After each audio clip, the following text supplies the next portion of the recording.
आकाशवाणी शिमला का प्रसारण।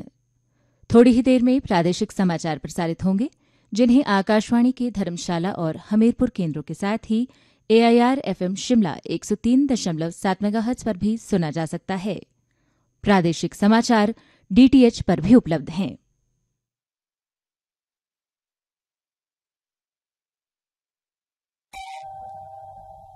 जंगल में यदि लगेगी आग, जड़ी बूटियां और पशु पक्षी सब होंगे बर्बाद, ओ चाचू सब होंगे बर्बाद। होगा भूमि का कटाव, होगा पानी का अभाव, ना मिलेगा बालन चारा, ना मिलेगी घास, मिलजुल कर ही रोक सकेंगे हम सब ये विनाश, ओ भैया हम सब ये विनाश। आपका सहयोग और थोड़ी सी सावधानी बहुमूल्य वन संपदा को आग से नष्ट होने से बचा सकती है। जी हाँ, जंगल की आग की रोकथाम में वन विभाग को सहयोग करें। हिमाचल प्रदेश वन विभाग द्वारा जनहित में जारी।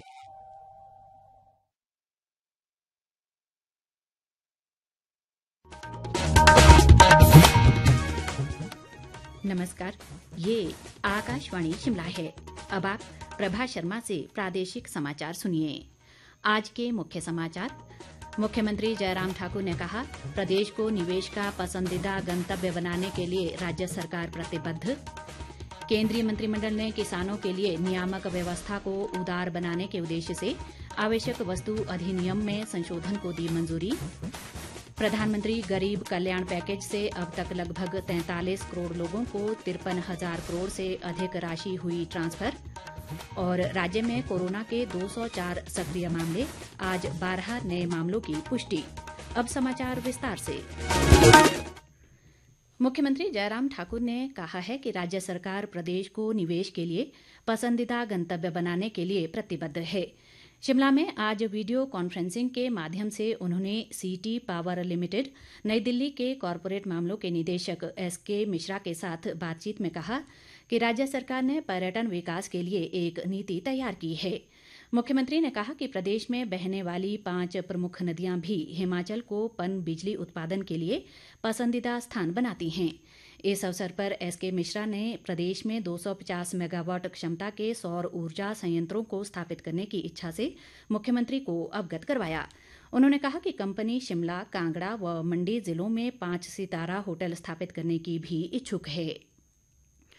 जल शक्ति मंत्री महेंद्र सिंह ठाकुर और शिक्षा मंत्री सुरेश भारद्वाज ने एक एजेंसी के सर्वे में देश में बेस्ट परफॉर्मिंग मुख्यमंत्री घोषित किए जाने पर मुख्यमंत्री जयराम ठाकुर को बधाई दी है। उन्होंने कहा कि ये सर्वे राज्यों में सभी मुख्यमंत्रियों की संतोषजनक रेटिंग के आधार पर किया गया है। उन्होंने कहा कि मुख्यमंत्री जयराम ठाकुर के नेतृत्व में प्रदेश न केवल प्रगति पथ पर आगे बढ़ रहा है, बल्कि कोरोना महामारी से भी प्रभावी तरीके से निपट रहा है। केंद्रीय मंत्रिमंडल ने किसानों के लिए नियामक व्यवस्था को उदार बनाने के उद्देश्य से आवश्यक वस्तु अधिनियम में संशोधन को मंजूरी दी है। केंद्रीय सूचना व प्रसारण मंत्री प्रकाश जावड़ेकर ने मंत्रिमंडल के फैसलों की जानकारी देते हुए बताया कि इस संशोधन से अनाज, तिलहन, आलू, प्याज और दालें आवश्यक वस्तु अधिनियम के दायरे से बाहर हो जाएंगे। उन्होंने कहा कि मंत्रिमंडल ने देश में निवेश आकर्षित करने के लिए मंत्रालयों और विभागों में परियोजना विकास सेल तथा सचिवों का अधिकार प्राप्त दल बनाने को भी मंजूरी दी है। आयुष मंत्रालय के तहत सहायक कार्यालय के रूप में भारतीय औषध और होम्योपैथी के लिए फार्माकोपिया आयोग की स्थापना को भी स्वीकृति दे दी गई है।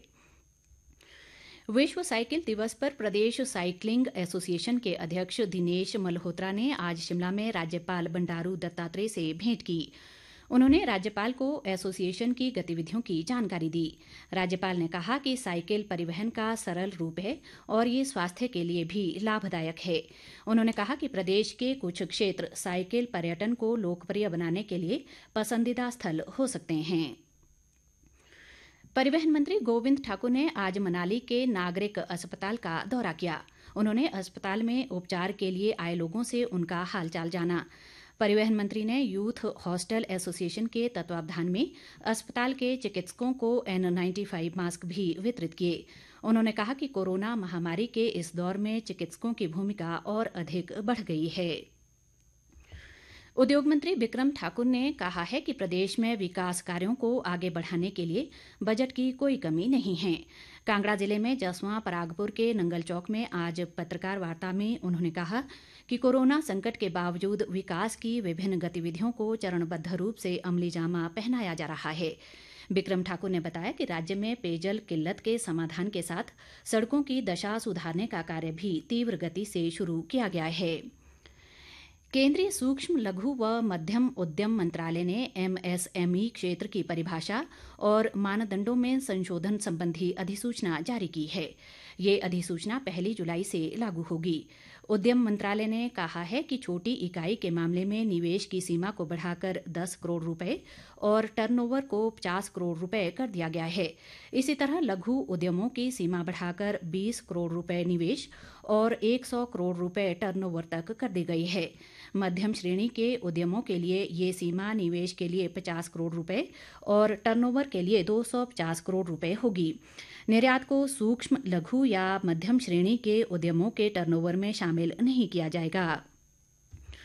राज्य सरकार ने कोरोना महामारी के चलते ड्यूटी पर तैनात अधिकारी व कर्मचारी की मृत्यु होने पर उनके परिजनों को कोविड-19 स्टेट डिजास्टर रिस्पांस फंड में से 50 लाख रुपए की अनुग्रह अनुदान राशि देने को स्वीकृति दी है। एक सरकारी प्रवक्ता ने आज शिमला में ये जानकारी दी। शेष समाचार इस अंतराल के बाद।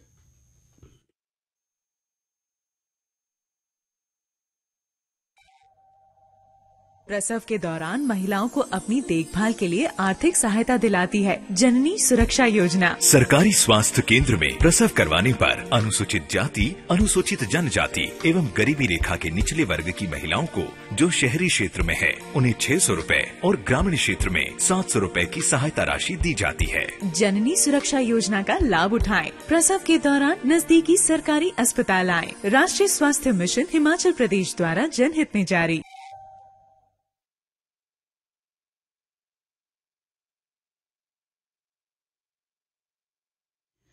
प्रादेशिक समाचार बुलेटिन में आपका एक बार फिर स्वागत है। बाकी समाचारों में केंद्रीय वित्त व कॉरपोरेट मामले राज्य मंत्री अनुराग ठाकुर ने कहा है कि कोरोना महामारी से निपटने के लिए केंद्र सरकार सभी जरूरी कदम उठा रही है।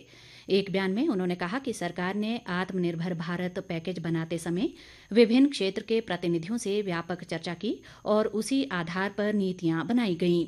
अनुराग ठाकुर ने बताया कि प्रधानमंत्री गरीब कल्याण पैकेज से अब तक करीब 43 करोड़ लोगों को 53,000 करोड़ रुपए से अधिक राशि ट्रांसफर की गई है। इसी तरह उज्ज्वला योजना के लाभार्थियों को करीब 9,000 करोड़ रुपए का लाभ दिया गया है। अनुराग ठाकुर ने कहा कि सार्वजनिक क्षेत्र के बैंकों ने सूक्ष्म लघु और मध्यम उद्यमों को 10,361 करोड़ रुपए के ऋण स्वीकृत किए हैं। प्रदेश में कोरोना संक्रमित मरीजों की संख्या बढ़कर 357 हो गई है। आज कांगड़ा, हमीरपुर, किन्नौर, मंडी, शिमला और बिलासपुर जिलों में 12 नए मामलों की पुष्टि हुई है। कांगड़ा जिले में 4 नए मामले सामने आए हैं। इनमें से एक व्यक्ति मध्य प्रदेश, एक दिल्ली और एक अन्य पठानकोट से वापस लौटा है, जबकि एक अन्य मामले में व्यक्ति की कोई ट्रैवल हिस्ट्री नहीं है। हमीरपुर जिले में दिल्ली और मोहाली से लौटे 2 युवकों की कोरोना रिपोर्ट पॉजिटिव आई है। मंडी जिले में भी 2 युवकों में कोरोना संक्रमण की पुष्टि हुई है। सुंदरनगर के मलोहो क्षेत्र के रहने वाले युवा मुंबई से वापस लौटे थे। उधर किन्नौर जिले के 2 व्यक्तियों की रिपोर्ट पॉजिटिव पाई गई है। सांगला के रहने वाले इन दोनों व्यक्तियों की ट्रैवल हिस्ट्री दिल्ली की बताई जा रही है। शिमला जिला के रामपुर और बिलासपुर में भी एक एक नए मामले की पुष्टि हुई है। स्वास्थ्य विभाग की ओर से जारी बुलेटिन के अनुसार प्रदेश में कोरोना के 204 मामले सक्रिय हैं, जबकि उपचार के बाद 144 लोग ठीक हो चुके हैं। आज 1,625 लोगों के सैंपल लिए गए, जिनमें से 558 की रिपोर्ट नेगेटिव आई है और 1,061 की रिपोर्ट का इंतजार है।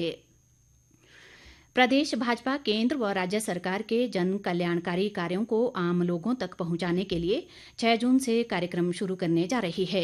इस कार्यक्रम को लेकर शिक्षा मंत्री सुरेश भारद्वाज ने आज शिमला में पार्टी के जिला पदाधिकारियों के साथ बैठक की। उन्होंने कहा कि जिलों के 3 मंडलों में बूथ स्तर पर पत्रक और फोल्डर बांटे जाएंगे, जिसके माध्यम से सरकार की उपलब्धियों की जानकारी दी जाएगी। प्रदेश कांग्रेस ने 3 कोविड अस्पतालों नेरचौक, टांडा और आईजीएमसी को वेंटिलेटर और आवश्यक उपकरण दान देने का निर्णय लिया है। शिमला में आज पार्टी अध्यक्ष कुलदीप सिंह राठौर की अध्यक्षता में हुई पार्टी के आपदा सेल की बैठक में ये फैसला लिया गया। राठौर ने आपदा सेल को इन उपकरणों की खरीद प्रक्रिया पारदर्शी तरीके से करने के निर्देश दिए। प्रदेश कांग्रेस अनुशासन समिति के अध्यक्ष धनीराम शांडिल ने कहा है कि पार्टी में अनुशासनहीनता को किसी भी स्तर पर सहन नहीं किया जाएगा। शिमला में आज समिति की बैठक में उन्होंने कहा कि सभी कार्यकर्ताओं व नेताओं को पार्टी की मजबूती के लिए एकजुट होकर कार्य करने की जरूरत है। इस बीच शिमला ग्रामीण कांग्रेस अध्यक्ष यशवंत छाजटा ने जिला ब्लॉक अध्यक्षों के साथ वीडियो कॉन्फ्रेंसिंग के माध्यम से बैठक की। उन्होंने सभी से कोरोना महामारी के बीच जरूरतमंदों की मदद करने का आह्वान किया।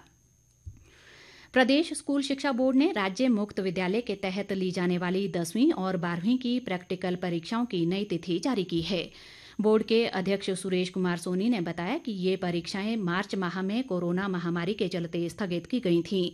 नए कार्यक्रम के अनुसार अब 10वीं की प्रैक्टिकल परीक्षा 10 जून जबकि 12वीं की परीक्षा 12 जून से आयोजित की जाएंगी। हमीरपुर के एनआईटी परिसर में स्थापित कोविड केयर सेंटर का उपायुक्त हरिकेश मीणा ने आज औचक निरीक्षण किया।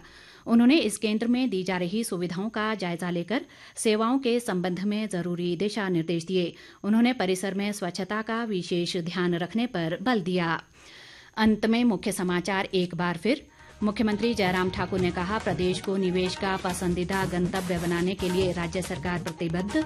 केंद्रीय मंत्रिमंडल ने किसानों के लिए नियामक व्यवस्था को उदार बनाने के उद्देश्य से आवश्यक वस्तु अधिनियम में संशोधन को दी मंजूरी। प्रधानमंत्री गरीब कल्याण पैकेज से अब तक लगभग 43 करोड़ लोगों को 53,000 करोड़ से अधिक राशि हुई ट्रांसफर। और राज्य में कोरोना के 204 सक्रिय मामले, आज 12 नए मामलों की पुष्टि। इसके साथ ही ये समाचार बुलेटिन समाप्त हुआ। नमस्कार।